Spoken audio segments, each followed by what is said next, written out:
Selamat bertemu saudari-saudara, ibu bapa yang terkasih dalam Kristus. Kita berada pada minggu biasa ke-29 tahun B.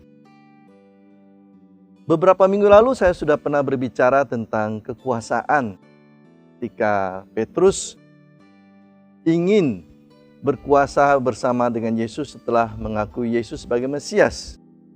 Ternyata bukan hanya Petrus. Dua rasul lain juga, Yakobus dan Yohanes.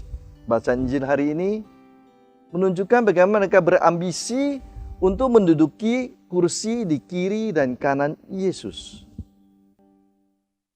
Artinya mereka mau menjadi orang-orang yang punya kekuasaan yang paling besar setelah Yesus sendiri.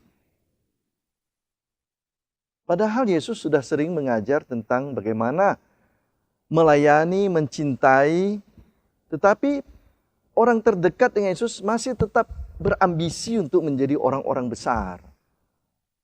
Kekuasaan itu memang nampaknya menggoda, menarik. Ini pikiran manusiawi. Karena itu orang berlomba-lomba secara alamiah mau menduduki tempat teratas. Tampil paling depan. Mempunyai posisi yang paling mendominasi, menguasai. Inilah kesalahan pola pikir dari orang-orang Kristen yang mengatakan dirinya mau menjadi pengikut Yesus. Sebenarnya kata atau posisi paling tinggi kekuasaan itu sendiri bukan dalam dirinya negatif, tetapi sering menjadi alat yang dipakai untuk menindas yang lain. Bahkan untuk mencapai posisi itu orang berani bahkan tega untuk menyakiti, menyingkirkan yang lainnya. Di situ kesalahannya. Padahal ada ungkapan dari E.F. Schumacher, seorang ekonomis Inggris yang tinggal di Amerika, "Small is beautiful." Kecil itu indah. Artinya, sesuatu yang bernilai tinggi, sesuatu yang indah itu tidak hanya terletak pada yang besar, yang megah, yang mulia. Tapi justru pada hal-hal yang sederhana, yang kecil, yang dipandang rendah, sepele, yang dihina dalam pandangan dunia ini. Karena itu kalau kita lihat, Yesus mengambil contoh untuk orang masuk kerajaan surga itu bukan seorang raja atau seorang orang kaya, tetapi ia mengambil anak kecil.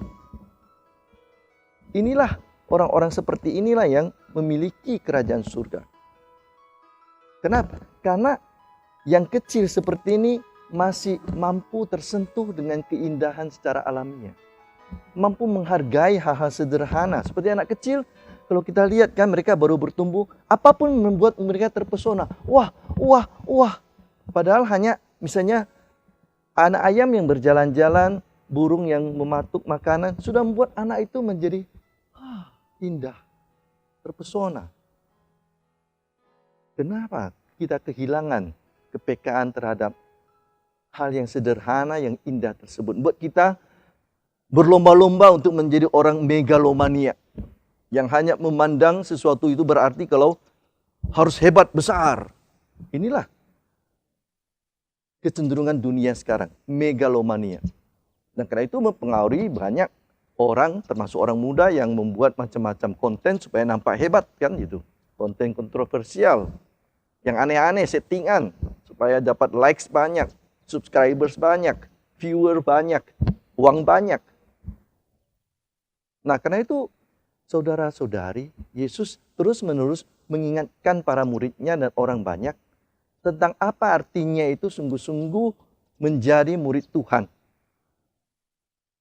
Menghargai hal-hal kecil, barang-barang yang sederhana, posisi yang nampaknya dianggap sepele. Allah datang untuk mereka yang sederhana, yang berdosa. Yesus makan bersama dengan para pendosa, pungut cukai. Satu sudah cukup untuk membuat seorang gembala meninggalkan 99 lainnya. Angka 1 dengan 99 mana lebih besar? 99 toh, tapi demi 1 ini gembala agung pergi mencari karena menghargai yang sederhana, yang kecil. Lihatlah Bunda Maria. Dia juga termasuk kelompok kaum Anawim, artinya kaum yang miskin tanda petik, kaum yang menghargai, merasa dirinya sebagai kelompok yang miskin sederhana di hadapan Tuhan. Tergantung kepada Tuhan karena merasa diri tidak punya apa-apa. Lihatlah anaknya Yesus mengajarkan juga Allah yang mencintai orang-orang sederhana. Karena itu jangan merasa hanya kebesaran, hanya kemegahan yang membuat diri kita berharga. Tapi sebagaimana kita mampu menghargai hal-hal sederhana yang kecil setiap hari, kita akan merasakan keindahan sebagai seorang ciptaan Tuhan. Kita tidak akan lagi menindas dan menginjak kaki orang lain. Kita tidak akan lagi menyikut, menghina. Kita bisa menghargai sebutir beras, sebutir nasi supaya tidak terbuang. Setetes air supaya keran kita tidak bocor. Seutas senyum yang menunjukkan kemurnian hati seseorang.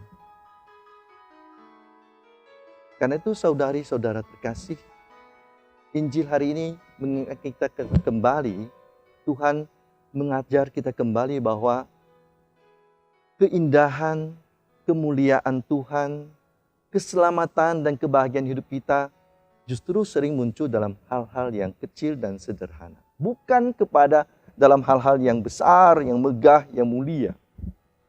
Itu mungkin bisa membantu, tetapi yang sederhana sehari-hari justru lebih banyak bisa membantu kita sampai kepada keselamatan dan kebahagiaan.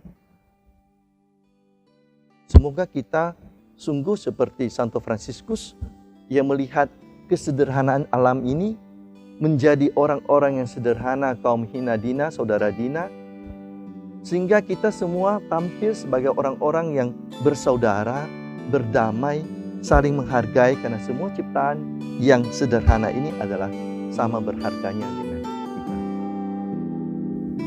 Amin.